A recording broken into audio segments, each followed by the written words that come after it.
Bien, mis hermanos, pues quiero hacer este video a raíz de un acontecimiento que me acaba de pasar hace unos minutos. Fui a una parroquia a recibir el sacramento de la confesión y cuando llegué pues estaba, gracias a Dios, larguita la fila. Digo gracias a Dios porque eh, no puedo dejar de mencionar la crisis que estamos pasando respecto a la relación confesión o la reconciliación, el sacramento de la reconciliación con el sacramento de la Eucaristía y propiamente la recepción de la Eucaristía en la comunión. Eh, en muchos lugares se comulga mucho, pero se confiesan pocos. Y nadie se atreva a juzgar a una sola persona de que está comulgando indignamente más que cuando le conste. Porque no sabemos si la persona está en gracia o está en pecado mortal. Eh, pero, pero, eh, cuando son pocos los que se están confesando, pues tenemos que llegar a dos conclusiones.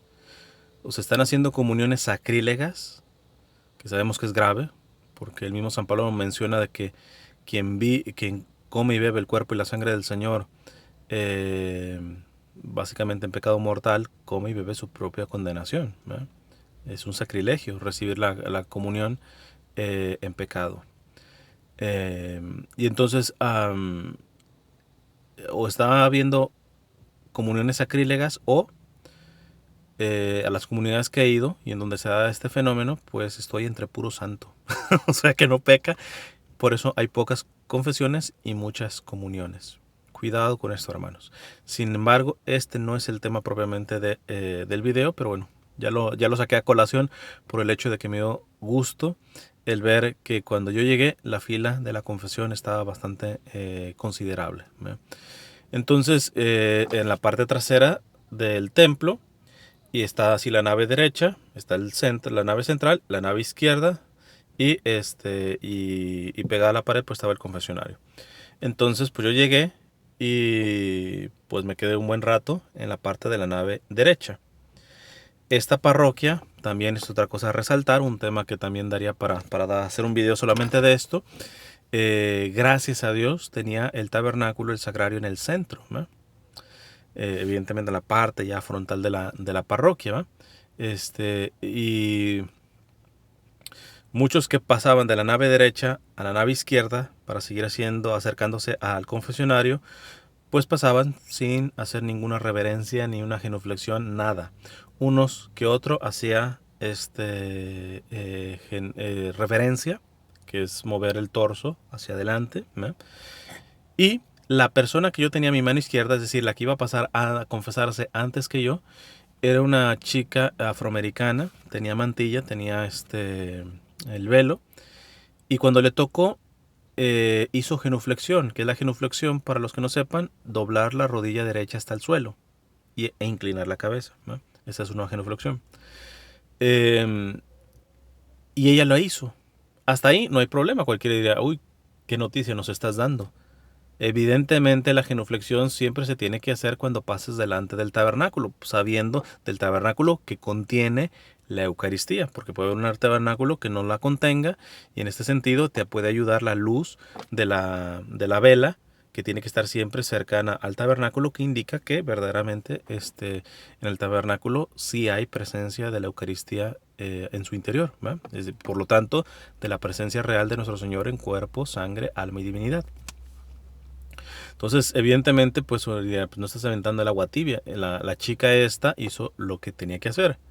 Pero la anécdota comienza al ver cómo la hizo. No externamente en el sentido de que sí, ciertamente dobló su rodilla derecha hasta al suelo. Es más, déjenme hacer rapidito un paréntesis, ¿verdad? Ahorita que digo rodilla derecha. Se acaba de ser tiempo atrás, unos días atrás, semanas atrás quizá, viral la declaración de un chico, una chica delante del Papa, ¿va? Fueron y al estar hablando el Papa con ellos, este muchacho se arrodilló, hizo una genuflexión, para decirle a la novia si se quería casar con él. Todos, ah, qué bonito, etcétera. Bueno, Pero desafortunadamente hizo una genuflexión en el estricto sentido de la palabra, porque dobló la rodilla derecha. Y cuando te vas a declarar a tu novia, tiene que ser la rodilla izquierda. Fíjense cómo una regla de etiqueta apunta a la genuflexión, porque por eso es esta regla de etiqueta de que cuando te declaras a tu novia, tienes que doblar la rodilla izquierda, precisamente para diferenciarlo de la genuflexión eucarística, que solamente se hace delante de Dios. No sé si sabían ese dato, ¿eh? Pero bueno, si ya saben y hay alguno que está viendo aquí y ya está pensando su plan para declararse a su novia, compadre, no vaya a ser la burrada que hizo este compadre, que yo sé que no lo habrá hecho con mala intención, seguramente ni siquiera sabe esta información, ¿va? Pero bueno, tú ya la sabes y el día que tú te declares a tu novia, es bajando la rodilla izquierda, no la rodilla derecha, ¿ok? Entonces, la rodilla derecha solamente es delante de Jesús Eucaristía y el Viernes Santo delante de la cruz. No voy a hablar y desarrollar por qué en el caso de la cruz sí se hace una genuflexión el Viernes Santo, porque me alargaría en el video. Pero bueno, al fin y al cabo la genuflexión solamente es delante de Jesús Eucaristía, ¿eh? Esté expuesto en la custodia o esté dentro del tabernáculo. Ni siquiera delante de una imagen de Jesús se tendría que hacer la genuflexión. Solamente delante de la presencia eucarística de Jesús y el Viernes Santo delante de la cruz. Bueno, listo, esa nota. Aquí el punto está que la chica dobla su rodilla derecha y y se queda unos segunditos así. O sea, no tiene la urgencia de pasarse pronto a la nave izquierda para acercarse al confesionario. Lo cual te deja ver de que muy posiblemente, porque no veo en el interior de la persona, pero muy posiblemente está haciendo una genuflexión perfecta. ¿En qué sentido perfecta? En el hecho de que está conectando el acto físico corporal con un profundo acto de adoración espiritual. Porque puede haber personas que hacen la genuflexión pues por vanidad, ¿eh? Para que lo vean, ay, mira qué bonito, qué religioso, qué santo, mira hasta cómo baja su cabecita, ¿va? Solamente tú sabes, ¿va? Si los actos, mira cómo junta las manos. ¿Tienen problema juntar las manos? No. Al contrario, tiene su buen sentido, que ya lo he explicado. A ver si un día lo vuelvo a explicar y hago un video solamente de por qué ponemos las manos así, ¿va? Que tendrá que estar así en la liturgia. Y hay quien las pone para verse más santo. Desafortunadamente, pues hay que avisarle a esa gente que hace actos que están bien hechos, pero que están huecos porque no proceden de un acto interior espiritual, ¿verdad? Personalmente, yo sí percibí que en esta chica la reverencia con la que estaba haciendo su genuflexión era por profunda adoración a nuestro Señor en la Eucaristía. Igual me equivoco, pero mi percepción es así. En todo caso, así como la canción de la hermana Inés, creo que se llama, que dice, es preferible pensar bien y equivocarse a pensar mal y acertar.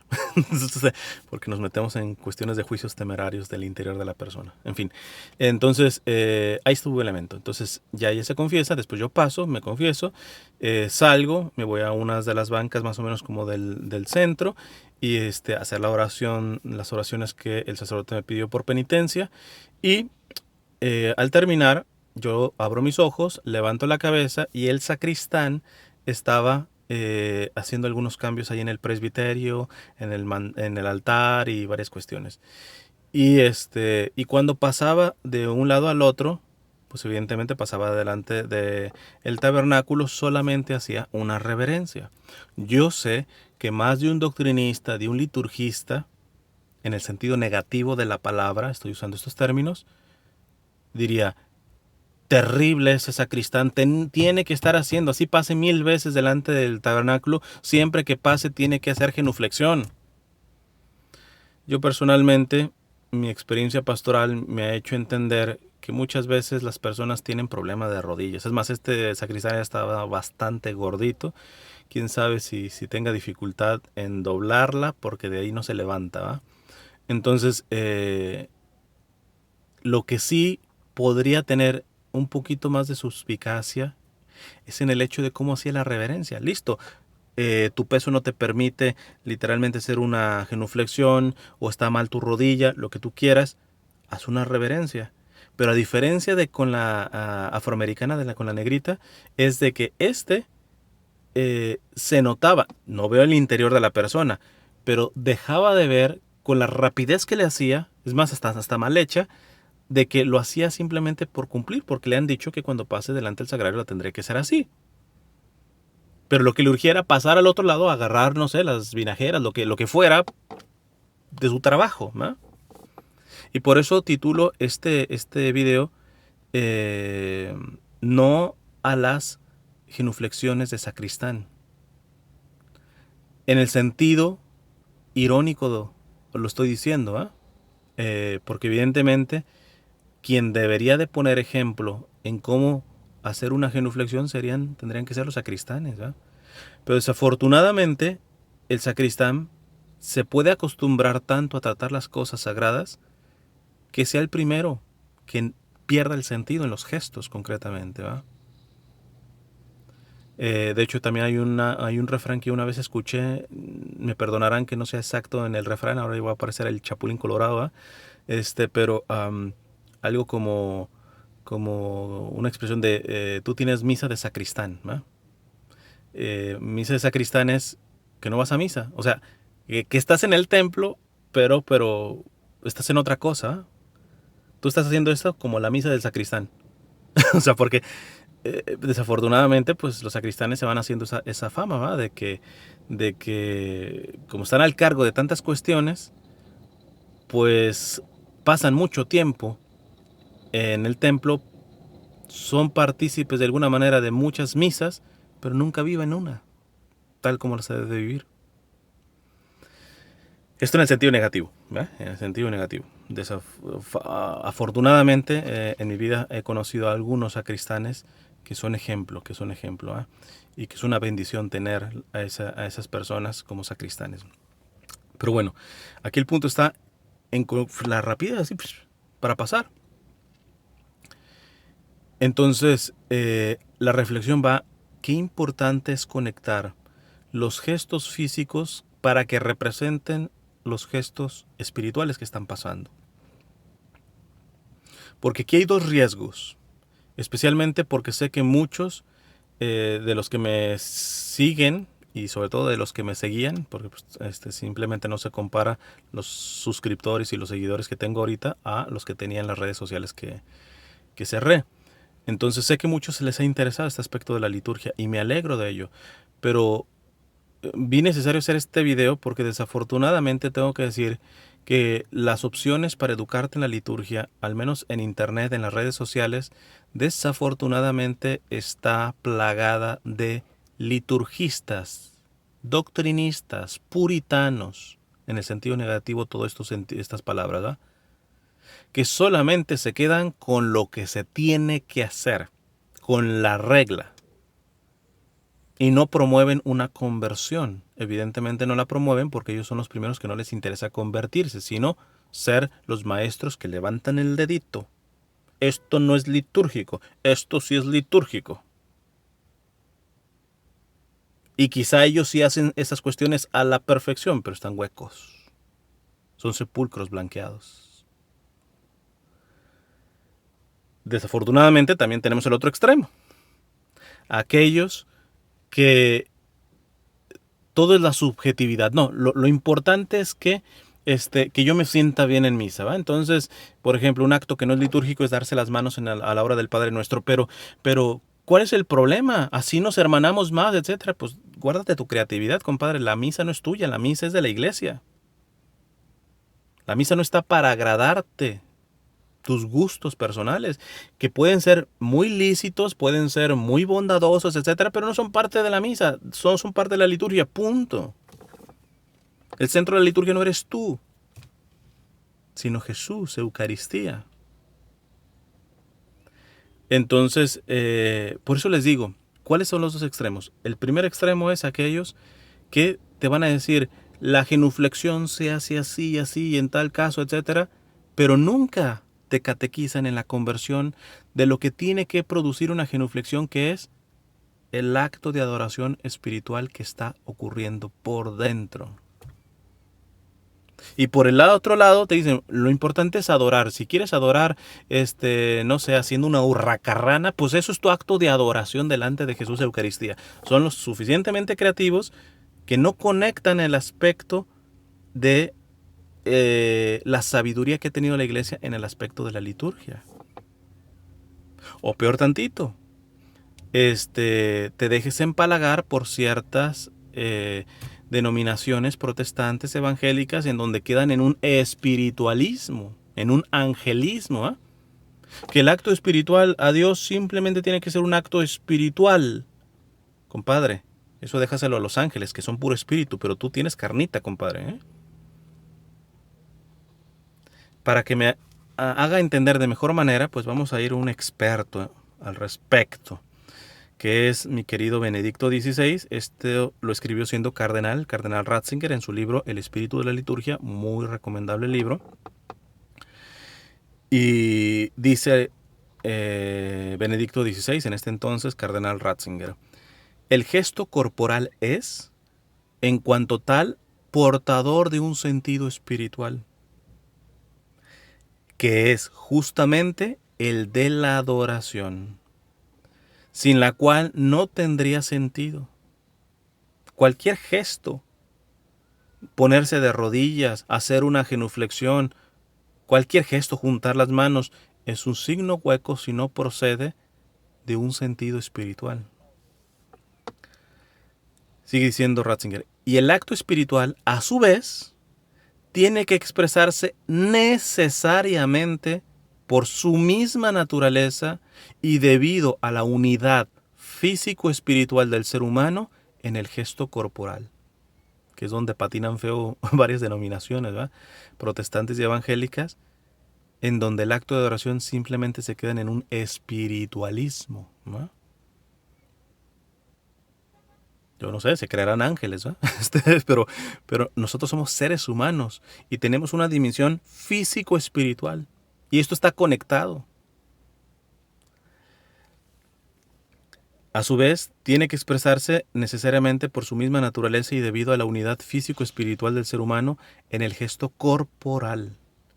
Ambos aspectos se funden en esa palabra porque se apoyan interiormente el uno en el otro. Arrodillarse es algo que no tiene sentido cuando se convierte en pura exterioridad, en un acto meramente corporal. Pero también, cuando la adoración se reduce únicamente a la dimensión espiritual, sin encarnación, el acto de la adoración se desvanece. Porque la pura espiritualidad no expresa la esencia del hombre. La adoración es uno de esos actos fundamentales que afectan al ser humano en su totalidad. Y la totalidad del ser humano no es espíritu, sino cuerpo también, ¿va? Tan es así que, al menos en nuestra doctrina y teología católica, sabemos que ¿qué es la muerte? La separación del cuerpo del espíritu. Y sabemos que el espíritu ya tiene su juicio personal, ¿va? Y por una gracia especial ya está existiendo como tal en el cielo o en el infierno, pero de manera espiritual, porque está a la espera de la resurrección de su cuerpo, porque los seres humanos somos esa unidad. No somos ángeles, somos esa unidad. Claro, en la resurrección de nuestro cuerpo va a ser cuerpo material, pero va a ser una materia transformada, ¿eh? Que sobrepasa las leyes físicas a las cuales nosotros estamos supeditados en este momento, ¿eh? Pero los seres humanos somos cuerpo y espíritu.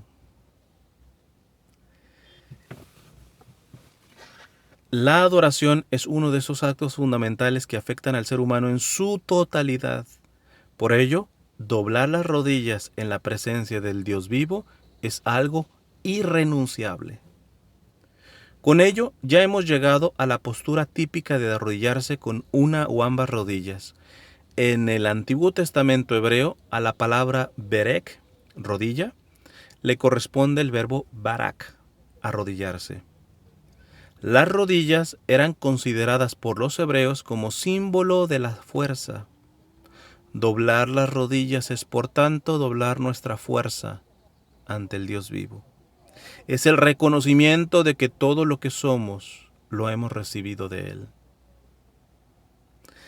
Para evitar caer en el farisaísmo, en el puritanismo de muchos de estos liturgistas que pululan por las redes sociales, que se quedan simplemente en la regla para levantar su dedito.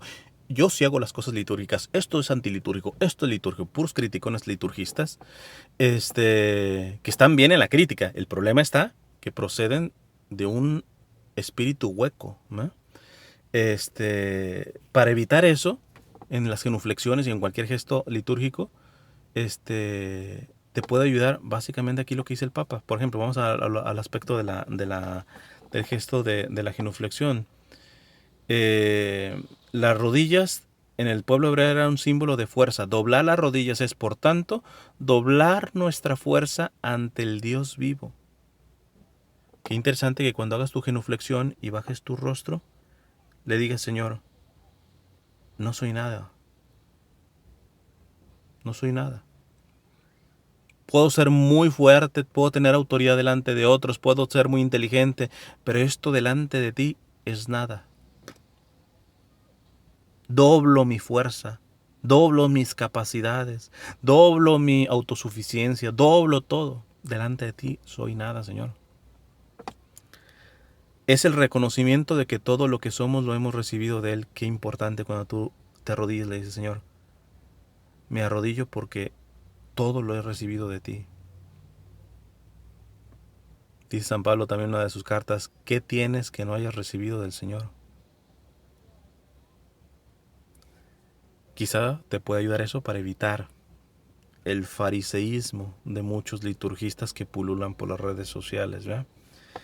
Voy a leer otro pedacito de este mismo libro, que ya lo dice después. Dice Ratzinger o Benedicto XVI: puede ser que la cultura moderna no comprenda el gesto de arrodillarse en la medida en que en la medida en que es una cultura que se ha alejado de la fe y no conoce ya a aquel ante el que arrodillarse es el gesto adecuado, es más, interiormente necesario. Si yo les dijera con cuántos sacerdotes en muchas diócesis también me he encontrado que se ha tratado de cada vez eliminar el gesto de estar de rodillas. No, es que somos hijos dignos delante del Señor, o sea, por eso tenemos que estar delante del pie. He encontrado cada argumentación que en lo profundo es: no tienen fe, no tienen fe. Me uno propiamente a lo que dice Ratzinger. Puede ser que la cultura moderna no comprenda el gesto de arrodillarse en la medida en que es una cultura que se ha alejado de la fe. Son sacerdotes que no tienen fe, son obispos que no tienen fe, que van eliminando esto. Hablo del rito latino. Es otra cosa con el rito oriental, ¿va? Y no conocen ya aquel ante el que arrodillarse es el gesto adecuado. Es más, interiormente necesario. Quien aprende a creer, aprende también a arrodillarse. Quédate grabado esa. Quien aprende a creer, aprende también a arrodillarse. Una fe o una liturgia que no conociese el acto de arrodillarse estarían enfermas en un punto central. Allí donde este gesto se haya perdido, hay que volverlo a aprenderlo, para permanecer con nuestra oración en comunión con los apóstoles y mártires, en comunión con todo el cosmos, y en unidad con Jesucristo mismo. Quisiera cerrar solamente con una acotación que evidentemente seguramente saldrá. Entonces, ¿qué? ¿No puedo orar de rodillas delante de la Virgen de Guadalupe? Una cuestión es la genuflexión, el doblar las rodillas como acto de adoración, y otra cosa es orar de rodillas, ¿verdad? No lo voy a explicar ahorita este aspecto. Sé que esto le hace más ruido más a los protestantes y a los evangélicos. Chance y un día hablo sobre esta cuestión de poder orar delante de imágenes estando de rodillas, que no es un acto de adoración en sí mismo, ¿eh? No, aquí estamos hablando de el doblar rodillas como acto de adoración, como acto de adoración que es sola y exclusivamente para nuestro Señor, y sola y exclusivamente en su presencia eucarística y delante de la cruz en el Viernes Santo por el contexto del Viernes Santo. ¿Ah? Pero es delante de Jesús Eucaristía. Así que si tú quieres orar delante de la imagen de la Virgen de Guadalupe o del Señor de la Misericordia, lo que tú quieras, bueno, ni lo que tú quieras, de lo que está aprobado por la Iglesia, porque hay otros que andan con la Santa Muerte y con otras marrullerías que evidentemente de entrada está mal, ¿verdad?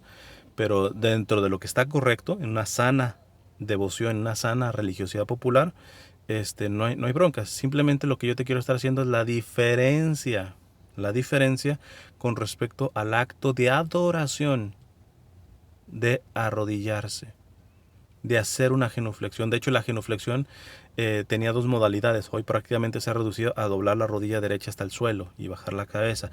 Pero hay genuflexiones en el pasado que se tenían que doblar las dos rodillas como tal. De hecho, me recuerdo ahora mismo a un sacerdote del Instituto del Verbo Encarnado que conocí en el santuario de Nuestra Señora de la Paz en Santa Clara, California, ya para San Francisco, para San José.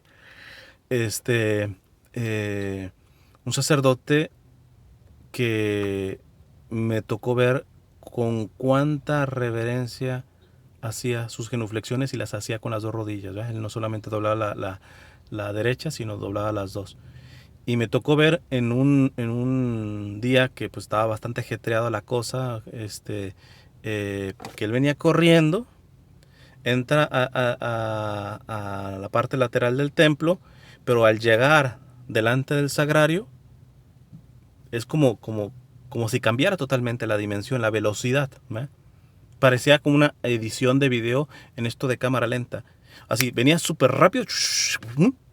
Sí, bajaba una rodilla, bajaba la otra, agachó su cabeza, se quedó unos segundos, se levantó pausadamente y córrele otra vez.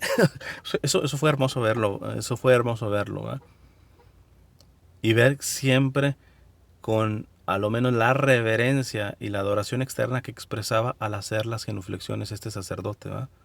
Ya interiormente esperemos que no sean huecas. ¿Va? Pero bueno, eso ya no me concierne a mí.